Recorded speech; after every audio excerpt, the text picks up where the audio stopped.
El Ministerio AFE tiene el agrado de presentarles el poderoso mensaje de la palabra de Dios a través del pastor Iván Reyes.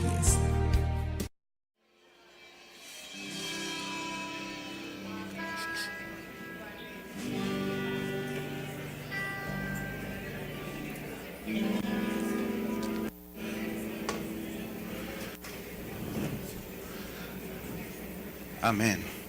Si trajo Biblia, le invito a que la tome, la levante y que junto conmigo diga: todo lo que Dios ha escrito en la Biblia es importante.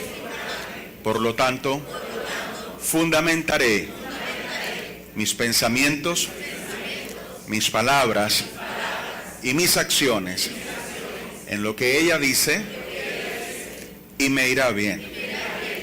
Ya que la palabra de Dios no puede fallar. Todo lo que Dios ha dicho, Él lo hará. Amén.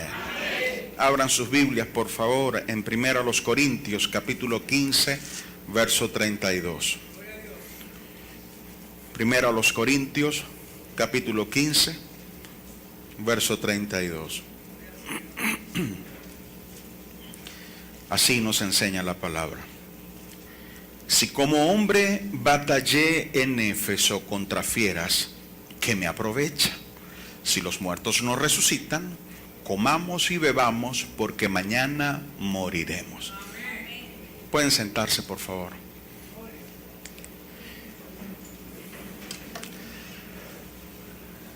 Señor Jesucristo les continúe bendiciendo, amados hermanos. Bienvenidos. Sé que para muchos es un gran esfuerzo en las condiciones actuales poder venir a la iglesia, y se aprecia ese esfuerzo, y todos debemos estar conscientes que los esfuerzos que nosotros hacemos para la gloria de Dios siempre serán recompensados. Dios nos va a recompensar siempre esos esfuerzos. Así que mucho ánimo en el momento en el que toque esforzarse, mucho ánimo, que como dice el mismo apóstol Pablo, nuestro trabajo en el Señor no es en vano.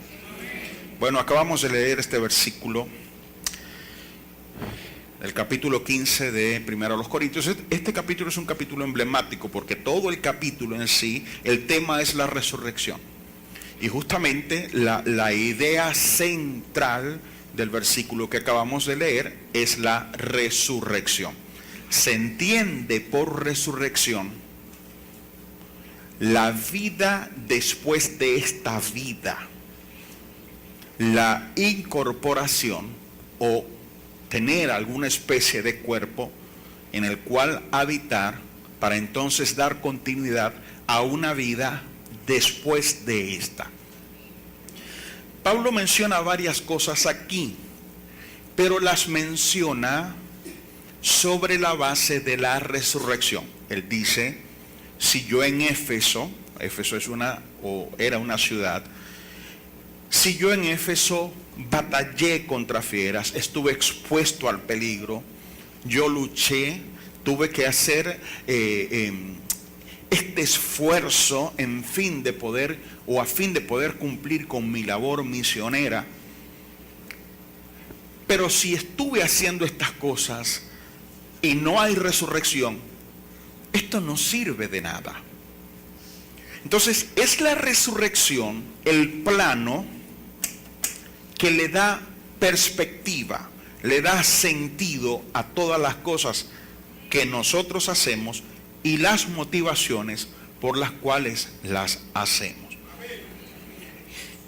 Como siempre digo, amados hermanos, saben que hablo, o por lo menos en los últimos 3 años he hablado mucho acerca de la fe, del optimismo y seguir adelante, y siempre les digo, necesitamos tener un punto de balance, porque no todo se refiere a las victorias que en esta tierra hemos de conseguir.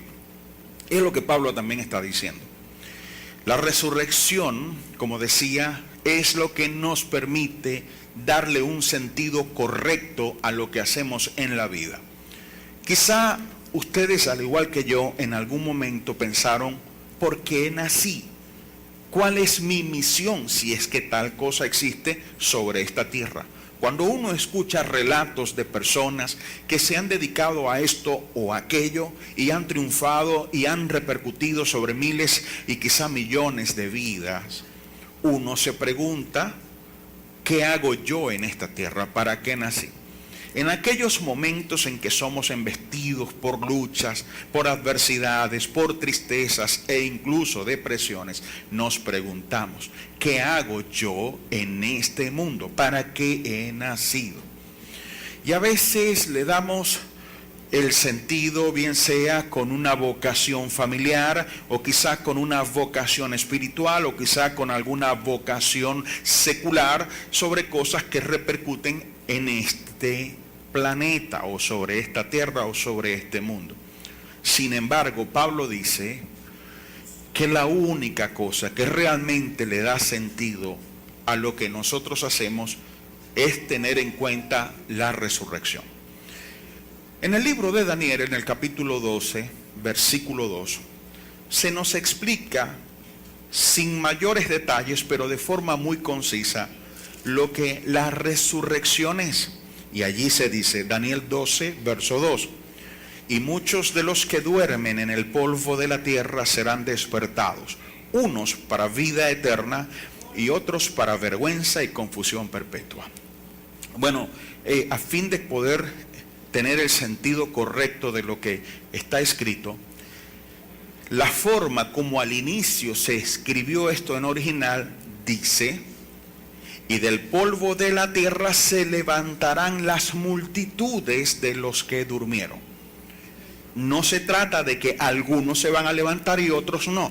No, todas aquellas personas que alguna vez tuvieron existencia sobre este mundo, algún día se habrán de levantar. Unos serán para vergüenza y confusión perpetua. Otros serán para vida eterna. Por los detalles que posteriormente el Señor Jesucristo habló, sabemos todos nosotros que esa vergüenza y confusión perpetua se refieren al infierno, al lugar de tormento. O sea, que hay personas que al morir pasan a un lugar de tormento. Su vida después de esta es solo para ser atormentados por los siglos de los siglos. Pero también habló Jesús de otro lugar en la presencia de Él. De hecho, Él dijo, en la casa de mi Padre muchas moradas hay. Voy pues a prepararles lugar para que donde yo esté, ustedes estén también. Entonces, hay un lugar, es un lugar bueno, es un lugar de paz, es un lugar de bendición, es un lugar de paz y bendición eterno. Y es el lugar a donde van aquellos que tienen la vida eterna. Entonces, sí hay una resurrección, hay una continuidad. Y esa continuidad de la vida es lo que nos permite entonces tener una perspectiva correcta que nos permite darle sentido a lo que hacemos y por qué lo hacemos. Volvamos por favor a 1 Corintios capítulo 15, verso 32. Leemos nuevamente, el apóstol Pablo dice, si como hombre batallé en Éfeso contra fieras, ¿qué me aprovecha? Si los muertos no resucitan, comamos y bebamos, porque mañana moriremos. Fíjense que la figura que Pablo menciona, nosotros podemos analizarla desde el punto de vista de la persona que no ha nacido de nuevo. Y también lo podemos analizar desde el punto de vista de la persona que nació de nuevo. Pablo dice que luchó contra fieras en una cierta ciudad. Esas fieras que representan peligro, que representan la amenaza, la pérdida de la existencia física. Si lo vemos desde el punto de vista natural, Pablo dice, si como hombre o con motivos humanos o buscando la gloria humana, si yo me he expuesto para alcanzar lo que los seres humanos tienen por glorioso, si esa fuese mi condición, que yo vivo en esfuerzo, que yo vivo en luchas por aquello que los seres humanos tienen por grandioso, si los muertos no resucitan, exponerse al peligro, luchar y batallar no tiene sentido. Y entonces dice, lo mejor es dedicarse a la búsqueda del placer. Por eso dice, comamos y bebamos, porque mañana moriremos. Las luchas, los esfuerzos, y no solo esto, sino también la discriminación entre lo que es bueno y lo que es malo no tendrían sentido. Ante esto, entonces, la teoría de la evolución sería lo único que podría darle algún aliento al ser humano, porque para la teoría de la evolución, cuando el ser humano o los seres vivos dejan de existir, se acabó todo. Es lo que Pablo está diciendo. Si todo se va a acabar y después de esto no hay nada más, entonces no tiene sentido buscar lo que es bueno y lo que es malo. De hecho, ¿quién podría determinar lo que es bueno o lo que es malo? Estos valores, que no se necesita ser de alguna religión para conocerlos, son los que privan en la moral del civismo, o sea, de las sociedades. Entonces, palabras más o palabras menos, se considera algo malo aquello que repercute de forma negativa sobre el prójimo. Pero estos conceptos varían. Lo que fue malo hace 100 años ya no lo es. Hace 100 años cualquier cosa podría hacerse y se consideraba una falta o un delito moral. Hoy por hoy, aquellas cosas prohibidas y que atentaban contra la moral social, hoy por hoy son permitidas en este mundo globalizado.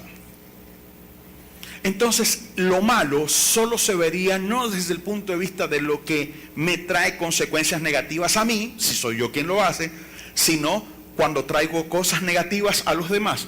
Entonces cualquiera podría ir a drogarse siempre y cuando no daña a los demás.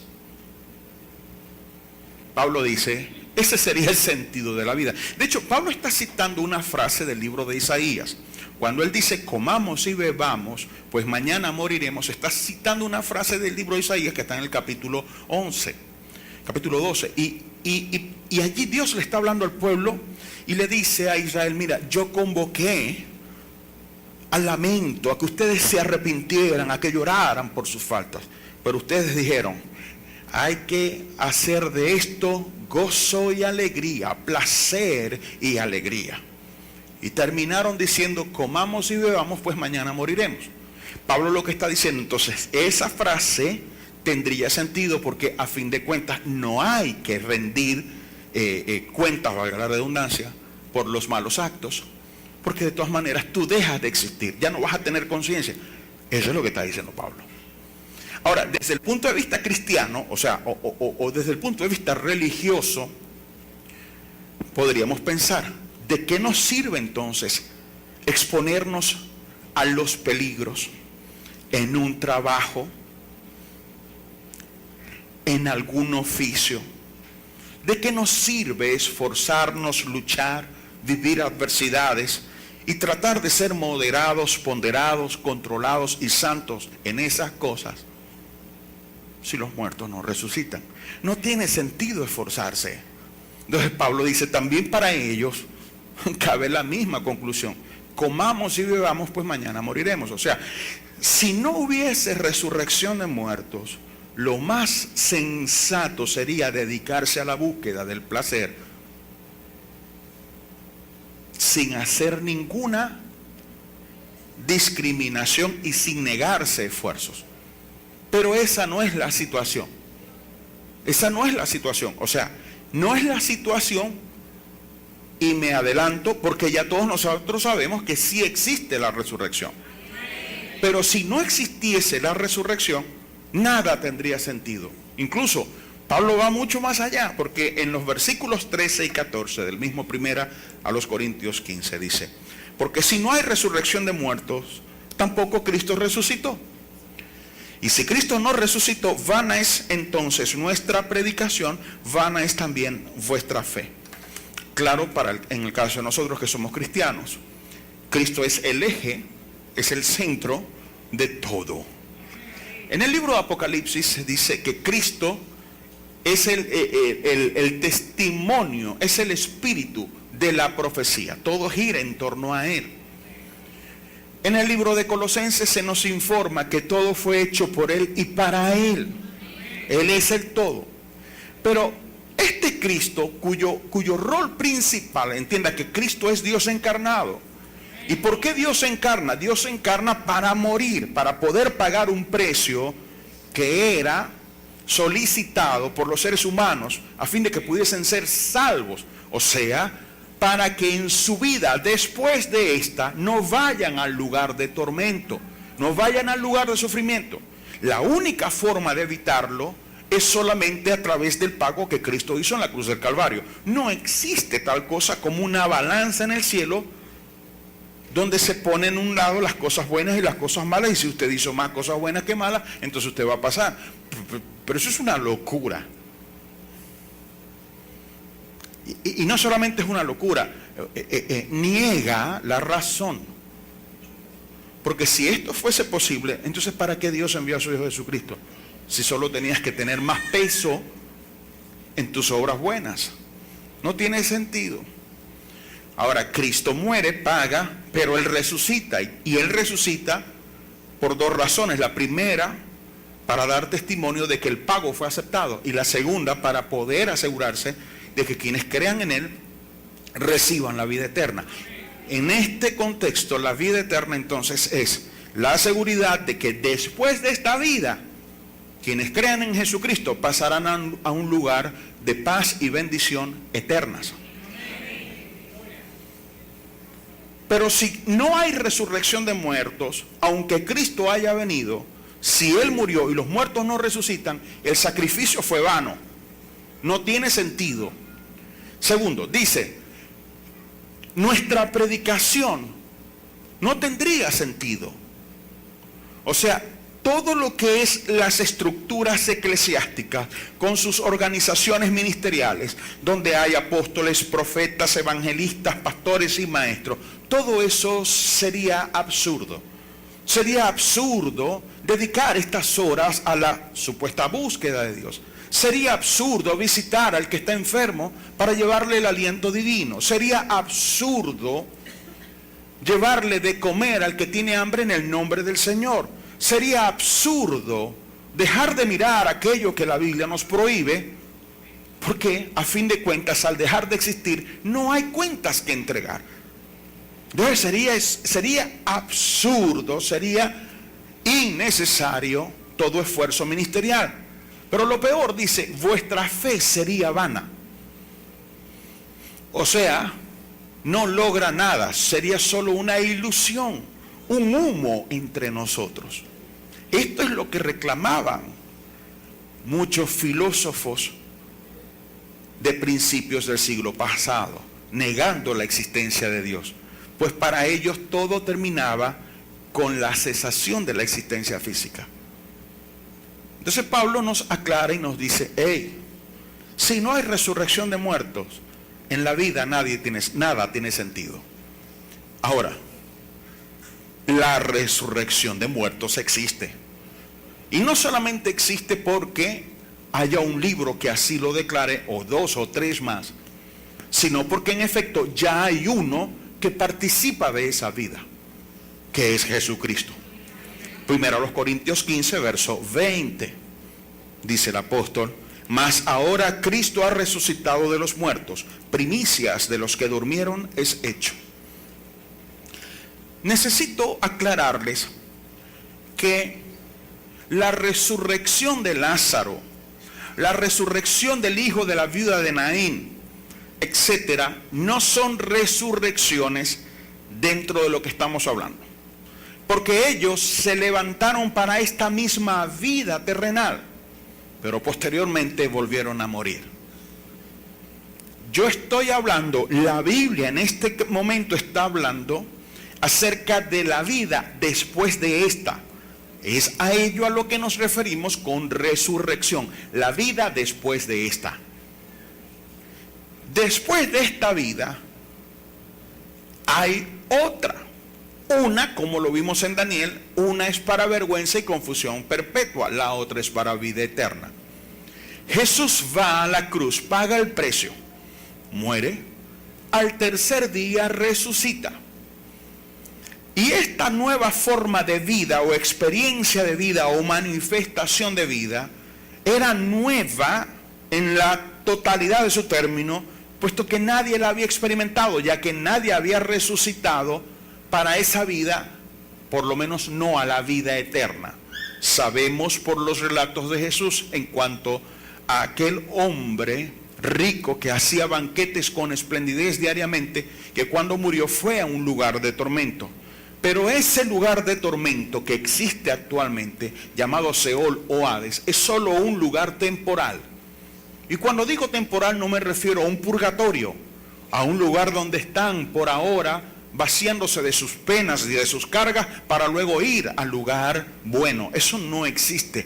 Ya lo leímos en el libro de Daniel, solo hay dos lugares, uno para vergüenza y confusión perpetua y el otro para vida eterna. No existe el purgatorio, amados hermanos. Y digo que es un lugar temporal porque el verdadero destino final para quienes están en el Seol es el infierno. Y el infierno es otro lugar, no es el mismo que el Hades. El infierno es un lugar que la Biblia describe como un lago de fuego que arde con azufre, cuyo humo se levanta por la eternidad.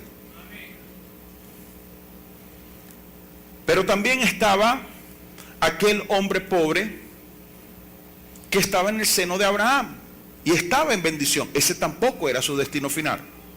Este lugar que era llamado el seno de Abraham, el paraíso, dice la Biblia, o la cautividad, dice la Biblia en el libro de Efesios, que cuando Jesús ascendió llevó ese lugar al cielo. Pero ellos aún no han recibido el cuerpo que les permita la experiencia completa de la vida eterna. Por eso están esperando algo que también nosotros esperamos, que a los fines de lo que hablamos llamamos también resurrección. En esa resurrección esperamos el revestimiento de nuestros cuerpos con dos elementos que son inmortalidad e incorrupción. Y entonces dice el apóstol, culminando este capítulo, dice: cuando esto suceda, sorbida será la muerte en victoria. Ya el pecado no tendrá poder sobre nosotros y será una experiencia tan maravillosa que ni siquiera malos pensamientos tendremos. Dijo Pablo que este primer cuerpo que hemos recibido es un cuerpo animal. Y entienda, por animal no es como los monitos. Animal significa sustentado por el ánima, y la palabra ánima se refiere al alma. Por eso es un cuerpo animal, él obedece a tu alma. Pero dice, el postrer cuerpo es espiritual, sujeto al espíritu. Es otra experiencia.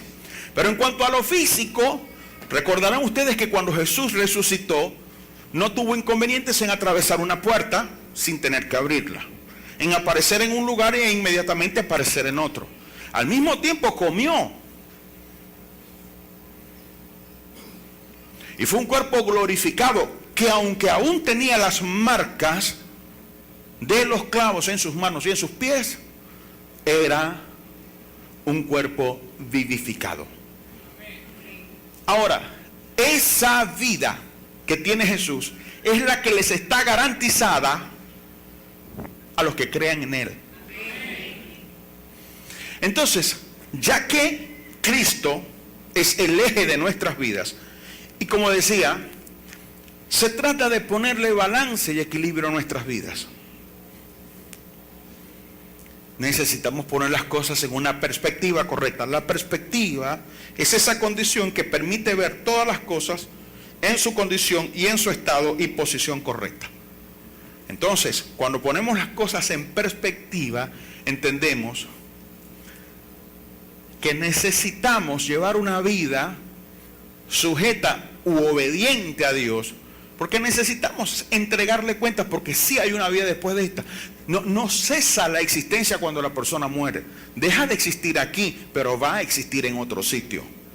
Y en esa existencia lo primero tiene que entregar sus cuentas. ¿Qué hiciste con lo que Dios te dio?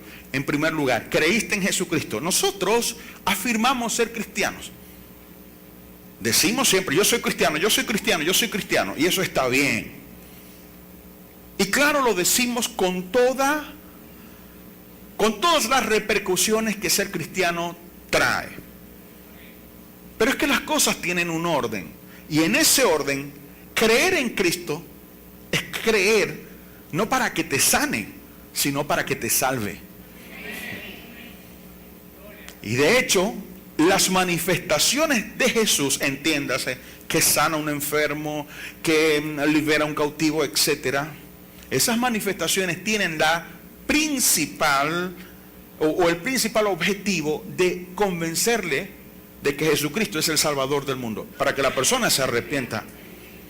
Entonces, entiendan, hermanos, en perspectiva, todas las cosas que Jesús hace por nosotros, en primer lugar, tienen la intención de mostrarnos que Él es quien dice ser, y en primer lugar, Él es nuestro Salvador. No se puede creer en Cristo como sanador solamente. No se puede creer en Cristo como proveedor solamente. Primero, Cristo tiene que ser tu Salvador. Y cuando tú entiendes que Él es tu Salvador, y eso es lo primero en tu vida, no puedes echar a un lado el hecho de que Él te salvó de tus pecados. Y si el haber pecado fue lo que hizo que Dios encarnase en Jesús, entonces no tiene sentido que tú, ahora siendo cristiano, vivas en pecado.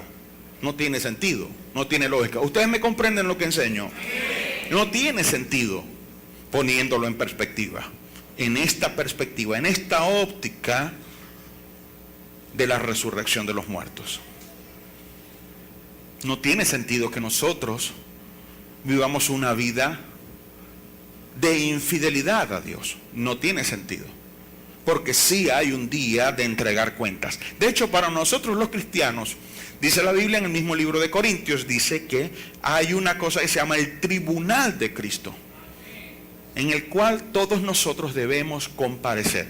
Todos vamos a llegar allí. Y allí se nos va a preguntar y se nos va a pedir cuenta de qué hicimos con todo lo que Dios nos dio. Tiempo, dinero, dones, talentos, ministerios, capacidades, etcétera. Usted va a dar cuentas. Y esto es una cosa importantísima, digo, cuando lo tienes en perspectiva. O sea, cuando la resurrección es tu punto de referencia. Porque tú sabes que, por ejemplo, por ese ministerio que tú cumples, tú tienes que entregarle cuentas no al pastor, tú tienes que entregar cuentas al Señor algún día. Por el dinero y la administración del dinero que Dios te da, tú algún día tienes que entregar cuentas. No creas que esos son asuntos que pasan ante los ojos de Dios sin importancia alguna. La forma como trataste a los demás, eso es algo por lo cual Dios te va a pedir cuentas. Las cosas que dices, eso es algo por lo cual vas a dar cuenta. De esto habló Jesús muy claramente. Ahora, si no hubiese resurrección de muerte, bueno, entonces comamos y bebamos, dediquémonos a la búsqueda del placer. Pues no tiene sentido luchar, no tiene sentido la moralidad, no tiene sentido la discriminación entre lo malo y lo bueno, no tiene sentido porque no resucitan los muertos. Pero Cristo ha resucitado de entre los muertos, primicia de los que durmieron ha sido hecho. Entonces, no solamente sí existe la resurrección, sino que ya hay un resucitado. Y este resucitado que resucita porque Él se levantó por sí mismo, ya que Él dijo, nadie me quita la vida, tengo poder para ponerla y tengo poder para volverla a tomar. Él volvió a tomar su vida y ahora garantiza, tal y como le dijo a Marta y a María, cuando fue a verles una vez que fue a resucitar a Lázaro, cuando les dijo, todo aquel que cree en mí, aunque esté muerto, vivirá. Y todo aquel que vive y cree en mí, no morirá eternamente. Y la pregunta de Jesús fue, ¿crees esto? Entonces es la pregunta también para nosotros hoy, ¿crees esto? Porque quien lo está diciendo, te está garantizando que vas a resucitar si confías en Él. Pero ¿qué garantías tienes? Él mismo resucitó. ¿Qué otra garantía necesitas? Entonces ahora yo debo entender que todo el desarrollo de mi vida debe ponerse en esa perspectiva de la resurrección. No solo por las cuentas que voy a dar, mis amados hermanos, sino porque lo que tú haces te califica o no para recibir responsabilidades en el cielo.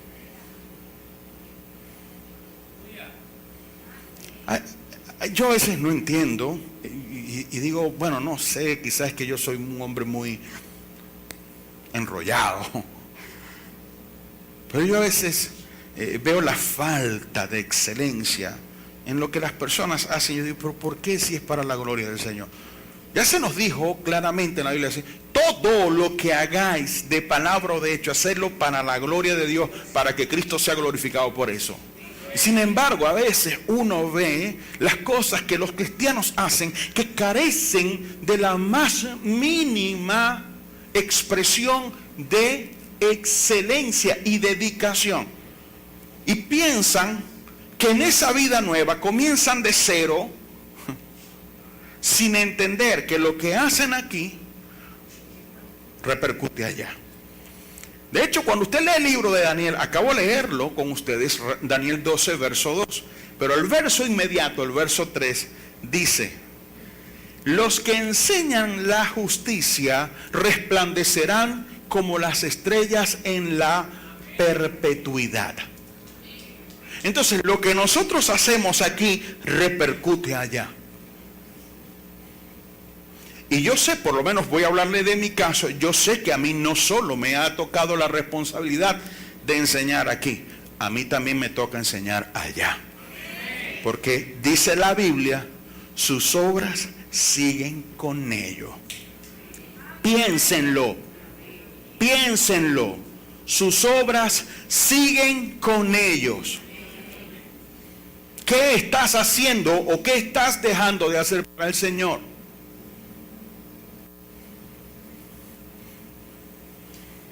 Aquel hombre que había recibido un talento fue amonestado por el Señor, o por lo menos por su Señor. Este, encubriéndose con excusas, dijo: tuve temor porque sé de ti que eres un hombre duro, que cosechas lo que no sembraste, y por eso fui y escondí el talento. Aquí lo tenéis. No hice nada con el ven, te lo entrego enterito. Y el Señor le dijo: siervo infiel, por tu misma palabra te juzgo. Si tú sabías que yo era un hombre duro, que cosecho donde no sembré, por lo menos, diga conmigo, por lo menos. Siempre hay una cosa mínima que tú puedes hacer para la gloria de Dios. Dijo, por lo menos debiste haber llevado ese talento con la gente del banco, para que al volver yo lo recibiese con intereses. Siempre hay algo menos, siempre hay una cosa pequeña que se puede hacer para que el talento que Dios te ha dado gane para su gloria. Dice la Biblia que nosotros hemos de reinar con Cristo. Pero ¿cómo puede Dios darnos la responsabilidad de reinar si no sabemos juzgar entre cosas pequeñas entre nosotros mismos? Y es lo que Pablo citó también a los corintios. Ellos tenían unos líos infantiles. Y entonces Pablo le dice, ¿cómo es que ustedes tienen problemas? Y en vez de buscar a alguien sabio dentro de la iglesia, van y se buscan gente en los tribunales seculares. Dice, ustedes que están llamados a juzgar ángeles, ¿no saben cómo juzgar asuntos entre ustedes? Entonces, lo que yo quiero decirte en este día es, la resurrección le da perspectiva correcta a lo que uno hace en la vida, a la supuesta, entre comillas, misión que Dios le ha dado a cada cual en esta tierra. Todos tenemos una misión. Y no vamos aquí a hablar de grandezas en misiones, porque todo es importante para Dios. Ya Jesús se refirió a la importancia de un vaso de agua fría. Así que nada es pequeño para Dios. Pero todo lo que hacemos y lo que Dios espera que hagamos, esa obediencia, esa entrega, debe ser puesta en perspectiva. La perspectiva es la resurrección de los muertos. Después de esta vida, tú y yo tenemos que ir a dar cuentas. Cuentas por lo que pensamos o dejamos de pensar, por lo que decimos o dejamos de decir, por lo que hicimos o dejamos de hacer. Hay que dar cuentas. No es simplemente que la vida cesa y ya se acabó todo. No, hay una vida después de esta. Una para confusión y vergüenza perpetua. La otra para vida eterna. Entonces, volviendo al verso 32 de 1 Corintios 15, Pablo dice, si como hombre batallé en Éfeso contra fieras, ¿de qué me aprovecha? Bueno, claro, él concluye diciendo, si esto no aprovecha, entonces mejor comamos y bebamos, pues mañana moriremos. Oiga, no es que Dios esté en contra del placer. Entienda esto, usted no podría experimentar placer si Dios no le hubiera puesto a usted terminaciones nerviosas en su cuerpo para poderlo experimentar. Es solo esta idea distorsionada de la búsqueda del placer. Se le conoce científicamente como hedonismo. La persona vive solo para el placer. Pero en la vida no todo es placer. De hecho, no todo causa placer. Hay cosas molestas y hay cosas que molestan. Pablo dice, yo me expuse a peligros en Éfeso. ¿Pero por qué estaba Pablo en Éfeso? Pablo estaba predicando el Evangelio. Entonces su esfuerzo, su lucha, su combate, su mismo riesgo de muerte tuvo valor, porque repercutió en una buena cuenta el día que se presentó ante el Señor. Entonces la conclusión a la que Pedro, por otra parte, hablando de las mismas cosas en 2 de Pedro, capítulo 3, verso 11, nos dice, es la siguiente. Puesto que todas estas cosas han de ser deshechas, ¿cómo no debéis vosotros andar en santa y piadosa manera de vivir? Pues la conclusión, claro, es obvia. Y sobre todo para nosotros quienes somos cristianos. ¿Cómo es que no debemos vivir santamente?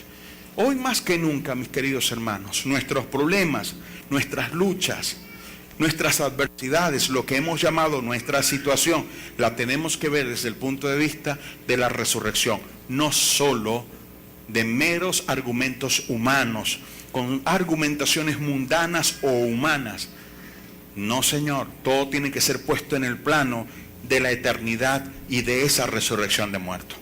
La entrega, la obediencia a Dios tiene que ser vista desde la misma perspectiva, porque algún día hemos de dar cuentas.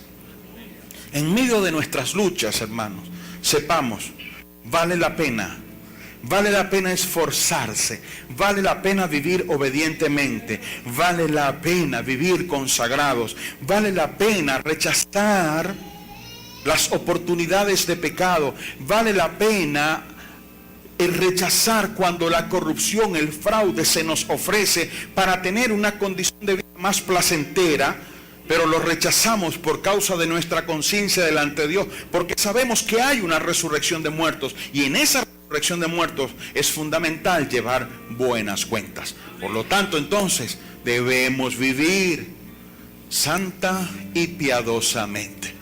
¿Cómo no hemos de hacerlo si estamos llamados a vivir al lado de aquel que murió y resucitó y nos ha dado a nosotros también vida?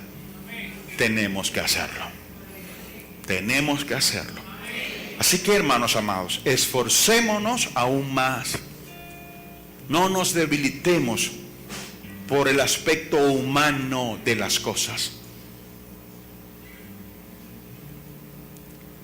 Hay cosas que has olvidado, esfuerzos que hiciste en medio de tus batallas, y en aquel día Dios lo traerá a memoria para tu bien.